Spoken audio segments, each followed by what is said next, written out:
What's going on, SC Nation? Welcome back. It's getting cold up here in Canada, but that's not the point. So, I was in a presentation sometimes in the last few weeks, and during the presentation, I try really hard to pay attention, and in some cases, it just doesn't work. Specifically for that presentation, it just felt like the person doing the presentation didn't even want to be there. So, while she was doing the presentation, some guy asked a question and she snapped back at him. It's like, I already answered that question. And then she proceeded to answer the question again. And in my mind, I'm thinking, well, two things. One, did it actually help you by snapping back at that person and saying that you already answered the question and then proceed to answer the question again? Would it be better if you just answer the question and be nice about it? Or the second thing is, whose responsibility is it to pay attention or to capture the audience attention during the presentation? Now, if you've listened to the podcast before or watched any of the YouTube videos, I'm all up into, that's not even a sentence, I'm very much into taking ownership of stuff. So if I'm in a presentation, I do my best to pay attention. If I'm doing a presentation, I feel like it's my job to keep the audience attention. But generally speaking, I feel like as a presenter, it should be on the presenter's responsibility to actually make sure that the people are paying attention and they're interested. They're not bored, because the more you bore people, it's not going to really work out for you, and you're going to have to snap back and say, "I already answered that question."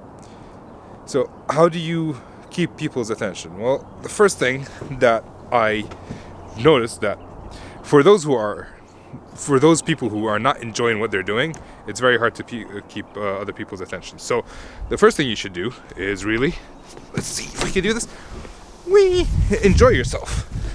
That was not really smooth. So the first thing you should do is enjoy yourself. If you're enjoying yourself, there's a better chance of people enjoying your company than if you're sulking and sad to be there, you don't want to actually do the presentation. It doesn't really work out for anybody. And for Pete's sake, smile. That specific presentation, the person doing the presentation did not smile the entirety of the time. Again, everybody felt like she didn't want to be there. But if you smile, at least you pretend like you're there. At least you might enjoy it in the end. I was kind of the person who always thought that if I smiled, it would be like Thanos' snap. Half of the world would disappear. Turns out it doesn't. I've smiled. Look. People are still around, I think. I hope. Yeah, people are still around. The second thing we need to do is ask questions. I always like to ask questions. It gets people involved. A lot of times when I ask questions, people don't want to answer right away. But when you ask 3 or 4 questions in a row, they kind of start answering because they want me off their back.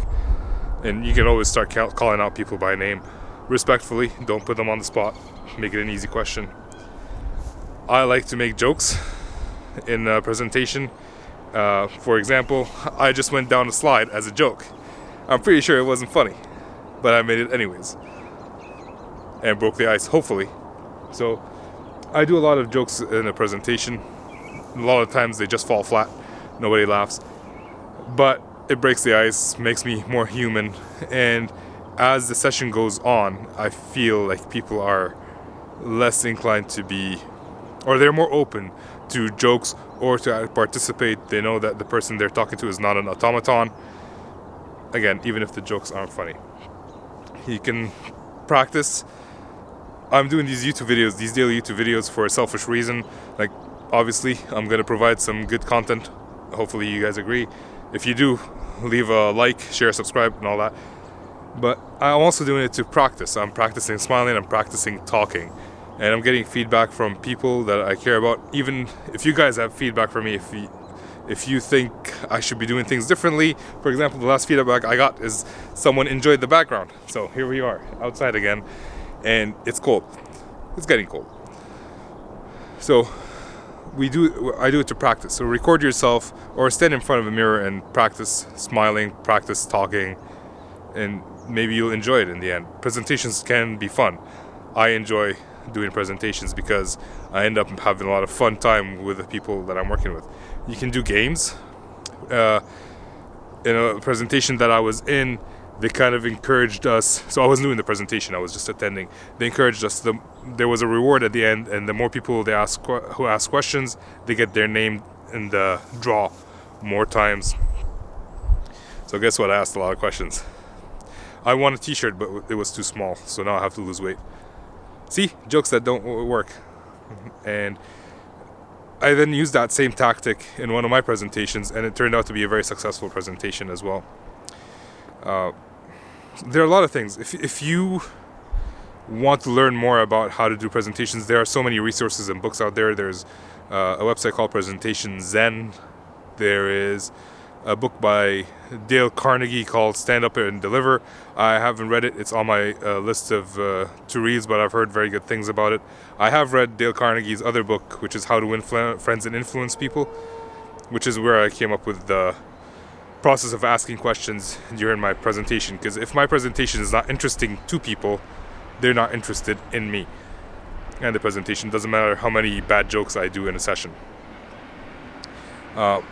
There are so many other books that you guys can read, and there's a couple on my book club page. So WeTheSalesEngineers.com/book club. You can check them out, and let me know what you guys think. So again, if you like this, hit the like button, share, and subscribe, and I will see you guys tomorrow. Bye.